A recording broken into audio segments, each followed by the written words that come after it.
on the sign-in sheets at the front of the room. Those who wish to comment via WebEx should use the raise hand function on WebEx and keep their hands raised until they have been called on and delivered their testimony.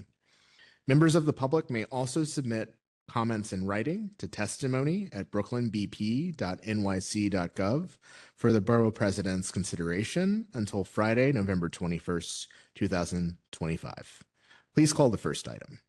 Calendar item number 1, Seaside Park and Community Arts Center special permit. An application by Seaside Park LLC, New York City Economic Development Corporation, and the Department of Citywide Administrative Services requesting a zoning special permit, zoning text amendment, zoning disposition of city-owned property, and acquisitions to facilitate modifications of previously approved plans for the Seaside Park and Community Arts Center in Coney Island Community District 13, Brooklyn. If you could please approach the podium and state your name and present this application.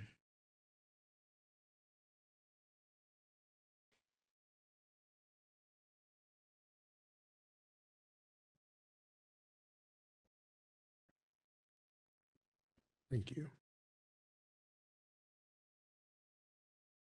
Hi, good evening. Thank you, Braden Spencer, for having us in the BP's office for having us. My name is Greg Vangert. I am the microphone. I am the Brooklyn Borough Director for Government Affairs at EDC, and I'm joined by my colleagues, Liz, Eric, and Amy, who will also participate in this presentation. So like Britt said, we are presenting on the Seaside Park Community Arts Center special permit. Next slide. Oh, there is? All right. Thanks. So quickly, just the project overview. As was mentioned before, the applicants are Seaside Park LLC, New York City Economic Development Corporation, and the New York City Department of Citywide Administrative Services. And then you see the Borough Block and Lot as well on the bottom there. Next slide. So this is a surrounding context of where the amphitheater currently is, as you could see in the box with the red outlines. And then surrounding it are some famous buildings and the famous boardwalk in Coney Island. And then the Ape Stark Sports Center as well is on the side, as you could see it. Some quick background history before I pass it over to my colleague. So this was a project by Brooklyn Borough President Marty Markowitz at the time, who allocated funds for site acquisition in 2013.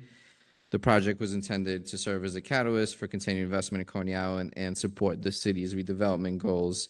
The amphitheater originally received the ULURP in 2014, almost 10 years ago, for design that included a temporary retractable roof and that could be removed during the off-season. In April 2015, the city leased the property to Seaside Park LLC. The NYC EDC administers the lease on behalf of the city. And then there's some more information. I won't read it verbatim about Seaside Park LLC.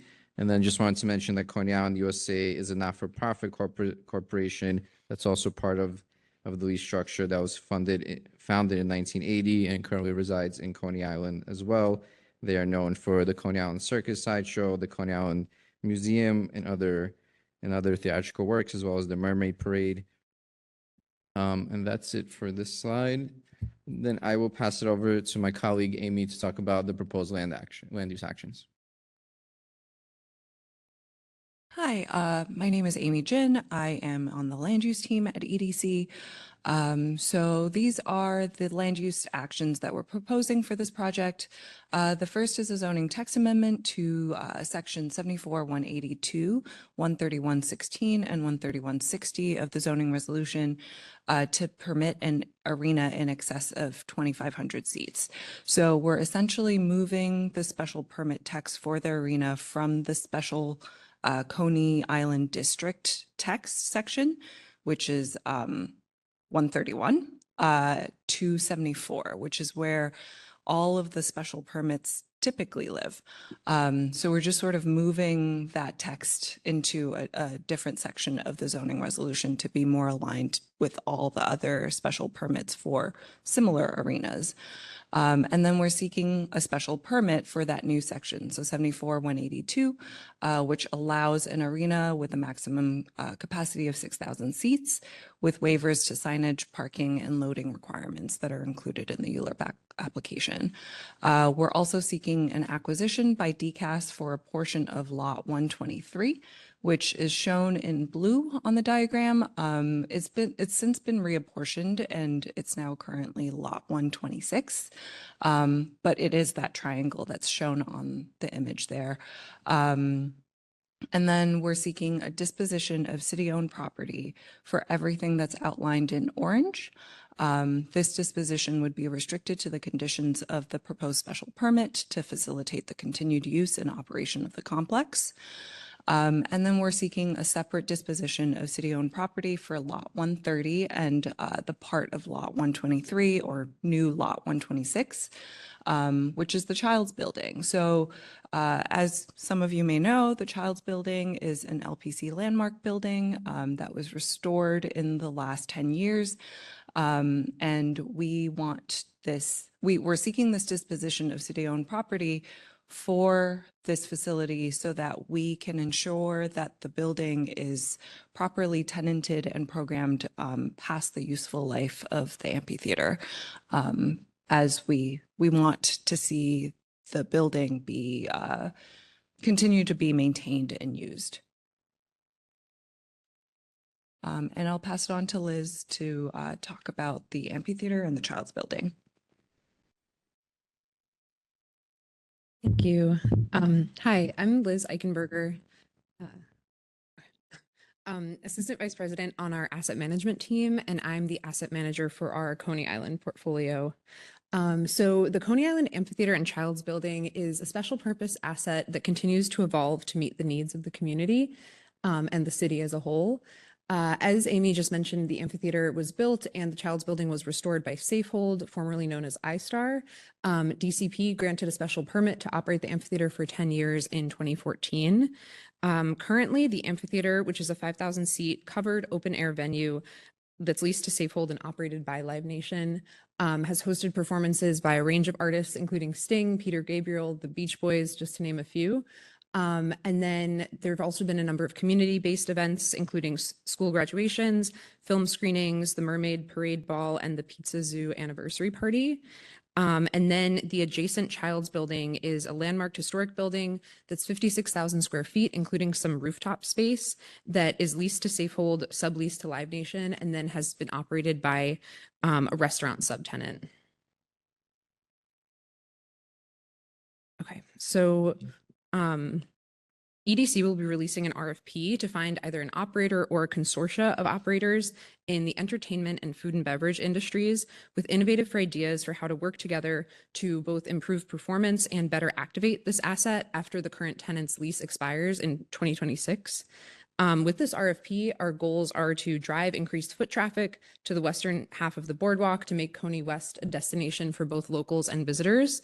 We also would like to continue to improve how this asset functions and serves the community, and then also maintain and expand the amphitheater's status as a unique New York City entertainment venue. For this RFP, we're looking to release it in late fall and then select a new operator or consortia of operators in early spring of next year. Okay, and now I think I'll hand it back to Greg.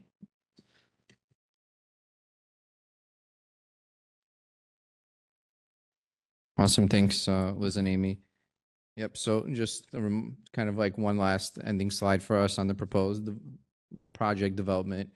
Approval of the as-built Coney Island Amphitheater per the new special permit with waiver for signage, parking, and loading, and then an enlarged project area to include additional open space on the lot, as well as a portion of lot 123, which I believe is now lot 126, right? All right. I think that wraps up our presentation. So open to any questions, and thank you. Wonderful. Thank you for your presentation. We have a number of questions for you. Beginning with the RFP, will the forthcoming RFP require any hiring targets or local workforce development partnerships? Guys, Hi, good evening. I'm Eric Gardner. I'm the Vice President for Commercial Industrial Asset Management for Brooklyn, Queens, and Staten Island. Yeah, to answer your question, the RFP will require respondents to submit a proposal that contemplates compliance with and participation in a number of programs, including MWBE, as well as community hiring.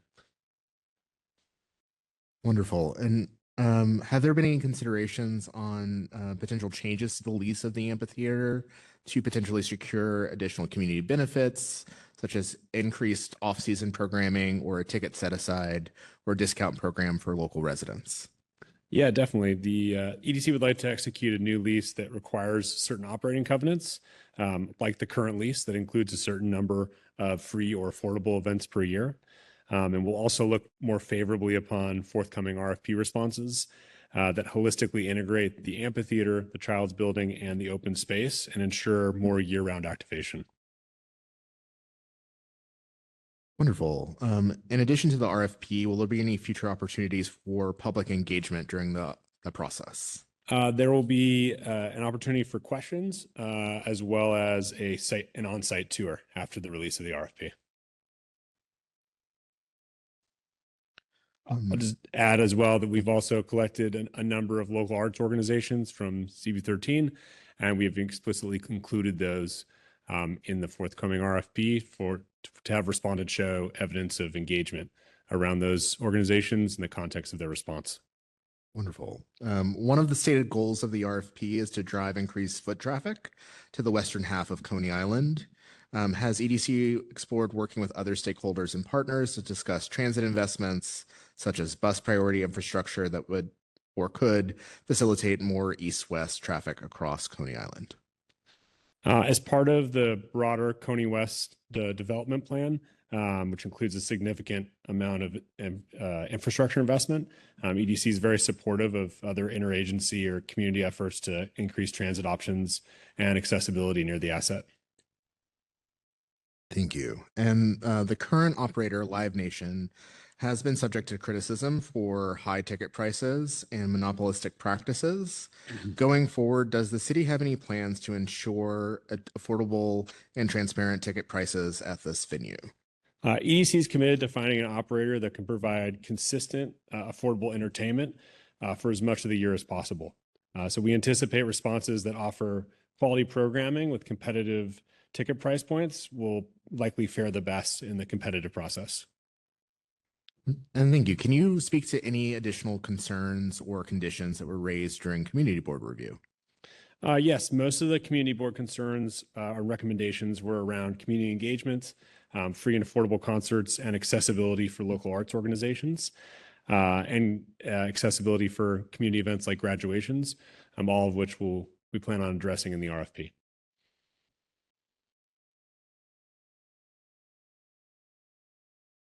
And one last question. There's a number of other RFPs that you've also released in this area. Could you just speak to the coordination between this and sort of the activation of some of those other sites for Coney West? Yeah, absolutely. I'll just go back here. Actually, you can kind of see it in here. So if you see north above Ocean Way, that's the site A RFP that was recently put out by EDC for mixed use housing as well as floor retail and commerce. And we're very excited about the interplay between that as well as the future of the amphitheater and child's building, because together they will create much more foot traffic as well as a larger in-place residential as well as stronger visitor anchor for the entertainment assets that are contemplated in this RFP. Thank you very much.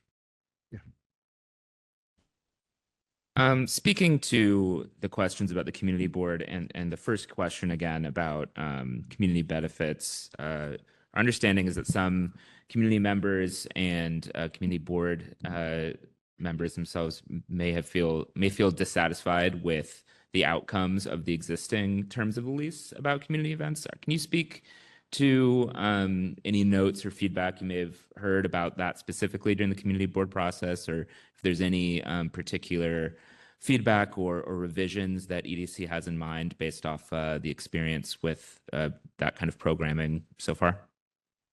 Yeah, if I take the intent of your question correctly, it's around two main things. The ability to have entertainment events that are free or affordable, and that there be not just in season, but as much off-season programming as possible, and that there be opportunities for local arts organizations to take advantage of the venue itself for performances.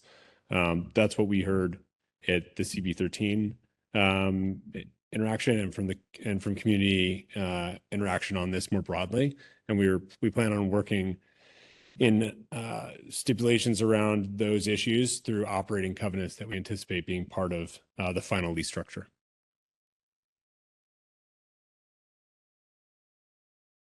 Thank you very much. The panel is now excused. All right. Thank you.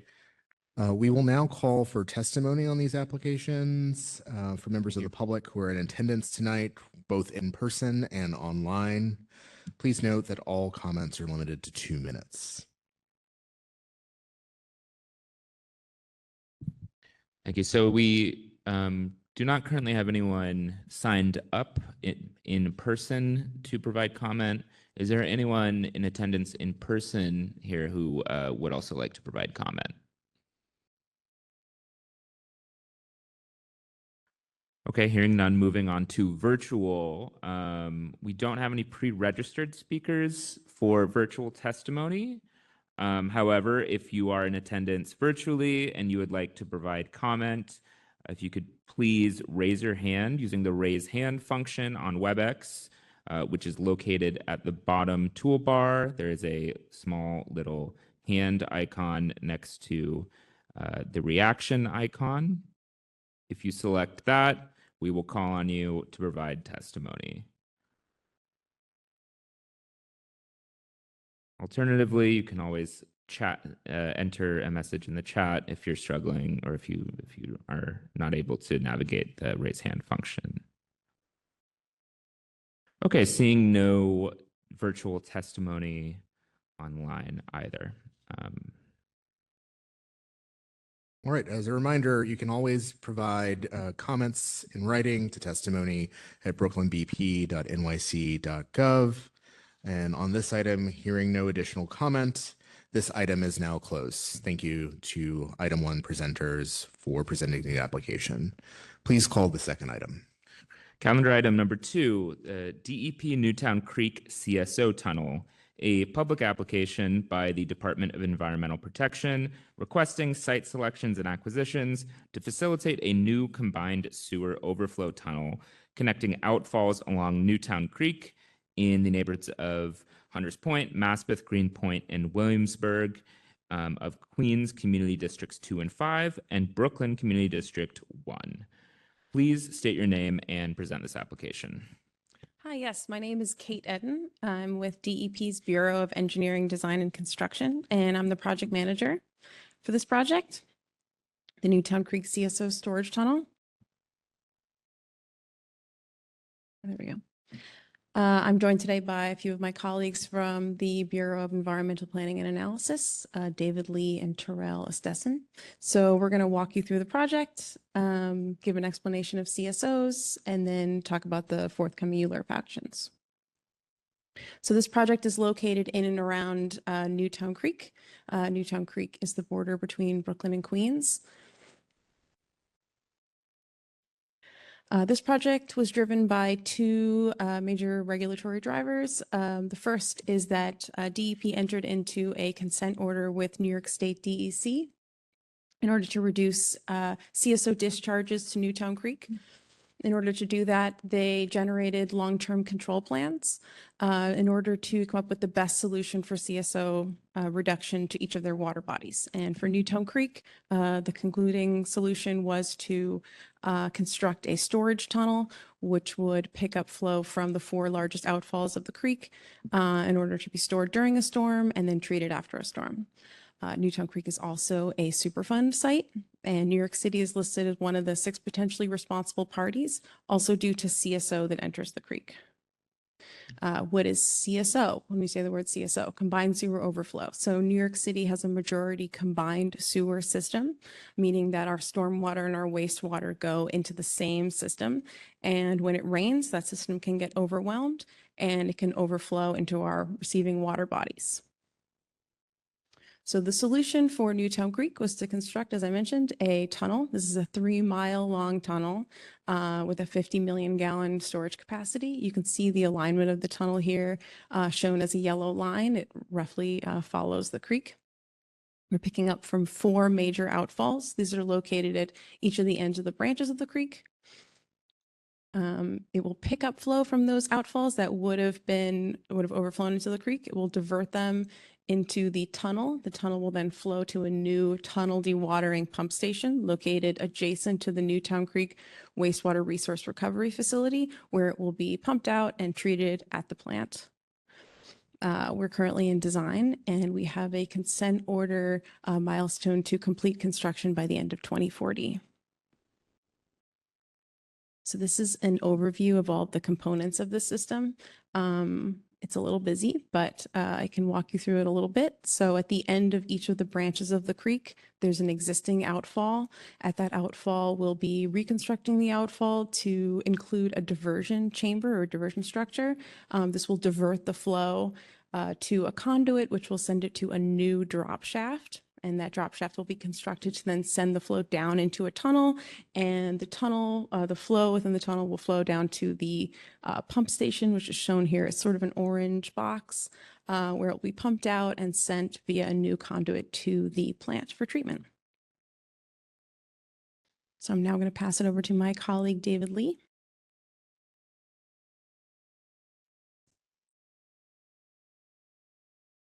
Good evening, I'm David Lee from DEP.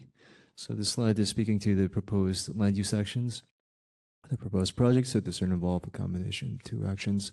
First being site selection and acquisition, which would involve allow the city to acquire properties and site infrastructure on any non-city owned properties, and site selection only on a certain effect properties already owned by the city of New York, which will allow for the siting infrastructure. And noting that this is because it involves capital work on city and non-city owned properties. Next is how the properties within Brooklyn would be affected. So for the first land use action, site selection and acquisition, this would impact 31 properties. This will allow for the site selection of new city facilities on private property, allow for the construction of a CSO tunnel and diversion facilities, and then acquisition approval for subterranean easements. And moving on to the second land use action, site selection only, this would impact 3 properties located within Brooklyn. So this will allow for the site selection of 3 new city-owned facilities on city-owned properties. Next is and also noting that all the properties in question are within N industrial designated zoning, and so there will be no displacement of residential properties or owners. So moving on to subterranean easements, we are expect a total of 31 subterranean easements are required within Brooklyn. So its subterranean easement zone begins approximately 25 to 75 feet below the existing ground surface, as seen in the illustrated easement section to the left of the slide. And the CSO tunnel itself would be approximately 80 to 130 feet below ground surface. The exact depths will be confirmed prior to the design being finalized. And you see there are 2 different separate zones, 2 zones, an exclusive subterranean zone immediately around the tunnel itself, and a non-exclusive subterranean easement zone. And within the non-exclusive subterranean easement zone, future development would be allowed, subject to approval by DEP. Next is moving on to the permanent surface facilities being proposed by DEP, NCB 83, which involve full site acquisition and temporary surface easements. So full site acquisition would involve acquiring a privately owned storage lot on lot 85, as seen in the map here, and then obtaining a subterranean temporary surface easement on lot 13, which is currently a privately owned parking area. This will allow for the construction of the NCB 83 diversion facilities and drop shaft. And you can see here in the conceptual site plan here to the right of the slide. And the scope of work will involve the construction of components such as the drop shaft structure, outfall structure, and approach channel. Next is next permanent facility being proposed by DEP is the NCB 15, also within Brooklyn. So this is involved land use actions involve site selection, and full property acquisitions. So this first component would be the subterranean and permanent surface easement. On lot 162, this would involve acquiring easements for an MTA-owned parking lot, and then full site acquisition for a privately owned parking and warehouse area. This is currently reflects manufacturing use. This would allow for the construction of the diversion facility and drop shaft, and the components and scope of work include construction of the drop shaft structure, diversion chamber, and construction of the permanent odor control system in the below-grade vault. Next is moving on to the tunnel dewatering pump station. The next proposed permanent facility, or TDPS. This involves site selection, as this involves a site that is owned by DEP sister agency, Department of Sanitation, and they're proposing to relocate to another site, alternate site with location within New York City. This is with the completion of the proposed land use action here at the site, this conceptual site layout shows what the main components of the TDPS site. So this would be involved the construction of the facility itself, construction of odor control equipment, and also other associated equipment such as electrical and mechanical. Next, so moving on to the seeker review being conducted by DEP, specifically around the environmental impact statement that's been and specifically the DEIS that was issued by DEP. And the EIS examines and discloses potential adverse significant environmental impacts from the construction and operation of the CSO tunnel and associated infrastructure, such as the diversion chambers and drop shafts.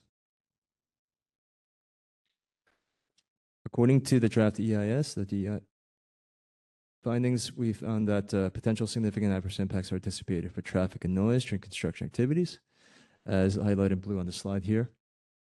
Traffic impacts would come specifically from construction worker traffic and lane closures. And one of the 4 intersections impacted by construction traffic are located within Brooklyn, specifically in the vicinity of the TDPS site. This would be the intersection of Greenpoint Avenue and Kingsland Avenue.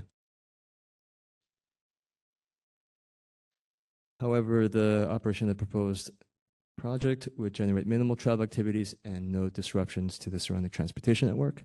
And the areas where construction activities would result in significant adverse noise impacts are located near the TDPS site, specifically at the Newtown Creek Nature Walk and future North Henry Street restoration open space projects.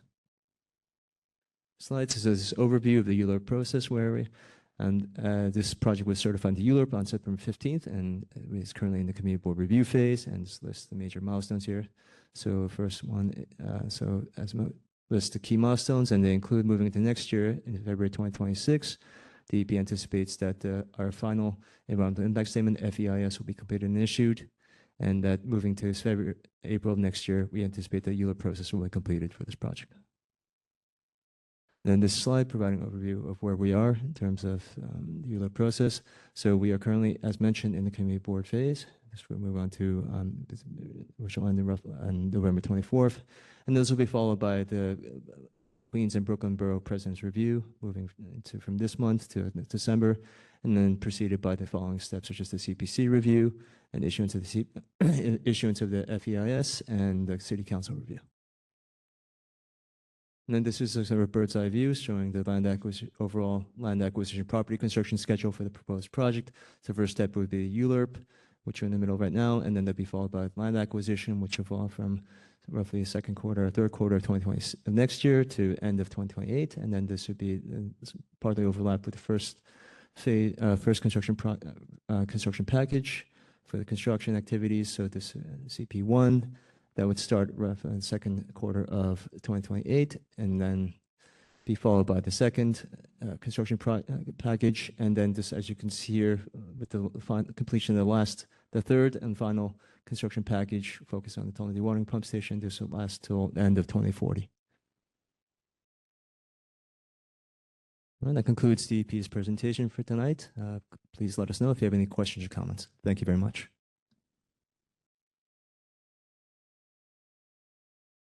Thank you for your presentation. We just have a few questions. First, will the proposed tunnel design and site selection have any impacts on the adjacent rail lines and freight rail operations in the area? We do not anticipate any any impact to rail lines. All the work will be done below ground. We are crossing some rail lines, but it will not have any impact to operations. Great, thank you. And then has DEP considered any alternate site selections or designs in the event that the English Kills site at the southern end of the tunnel is not able to be acquired for a reasonable price? And is this the only parcel where a diversion facility is possible or desirable along English Kills? So during very preliminary design, we looked at all alternatives for this site. This property is located directly adjacent to the outfall. It is, from an engineering standpoint, the best site. So at this point, we're not looking at any other alternatives. This is our definitive choice. I have a question around any subsequent changes to the city map resulting from new easements that are being considered. Are there any additional mapping actions that are anticipated after site selection? There would be no mapping actions. Easements would be recorded but not reflected on the city map. Okay. Thank you. This is also a good moment to indicate that certain boroughs do indicate different things on the city map differently. However, the recently passed ballot proposal does make some suggestion that there will be a new citywide standard, and so we will certainly follow up. Can you speak to any additional concerns or conditions that were raised during community board review in Brooklyn? I just want to start by saying we've enjoyed working with the Brooklyn Borough Presidents Topo office and Kelly O'Brien, particularly in the past, and hope that there will still be some way to engage with that, even when the digital map is consolidated. Regarding community boards, we are still within the 60-day community board period. We've met with the 3 affected community boards, each of them twice. 2 have voted, and the last one, ironically Brooklyn, is voting this evening. Community Board 5 is the simplest. They voted to recommend no objection. Community Board 2 in Queens recommended to approve. They had 9 comments. Briefly, it was to communicate clearly with all affected property owners, to schedule work at the intersection of Greenpoint and Review Avenues to avoid rush hours, to repair or replace the entirety of the bulkhead around Dutch Kills, to conduct a comprehensive flood study for the neighborhoods of Blissville and Maspeth, to make additional site visits and maintain regular communication with the Blissville Civic Association, to replace substandard sewer lines along 37th Street and Greenpoint Avenue, to create an amended drainage plan for the Blissville area along the cemetery and 37th Street, to fund and implement an investment similar to the Gateway to Greenpoint in the Blissville or Maspeth area, and to coordinate with DOT to provide additional street trees and rain gardens along the route of the tunnel project. While Brooklyn Community Board 1 is voting this evening, they have articulated their recommendations to us, which are in sum to provide proper notice to everybody, to consider economic hardship for acquisition sites, to use barging, to explore ways to increase the storage volume of the tunnel to 90%, to use as much green infrastructure as possible, to incorporate construction pollution controls beyond what is required, and to explore noise mitigation controls beyond what is necessary. Thank you for that comprehensive overview of the feedback that you've received so far during public review. Hearing that, we have no further questions. The panel is now excused. Thank you. We will now call for testimony on this application from members of the public who are in attendance tonight, either in person or virtually. Please note that all comments are limited to 2 minutes. Right. We have no one signed up in advance to provide testimony in person. Is there anyone else that would like to speak on this item in person? Seeing none virtually, we have no pre-registered speakers. If anyone is watching on the WebEx and would like to provide public comment, now is the time to raise your hand and keep your hand raised.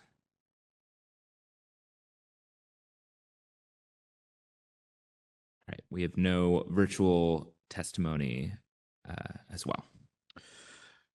At this time, members of the public are reminded that they can provide testimony by submitting their comments to testimony@brooklynbp.nyc.gov for the Borough President's consideration on this item and all items heard this evening through Friday, November 21st, 2025. Hearing no further comments on this item is now closed. And with that, we have concluded our agenda. This ULURP public hearing is now closed. The Borough President will review these applications and submit his recommendation to the City Planning Commission, which will hold its own hearing on these items at a later date. Thank you for coming this evening or watching virtually. The meeting is now adjourned.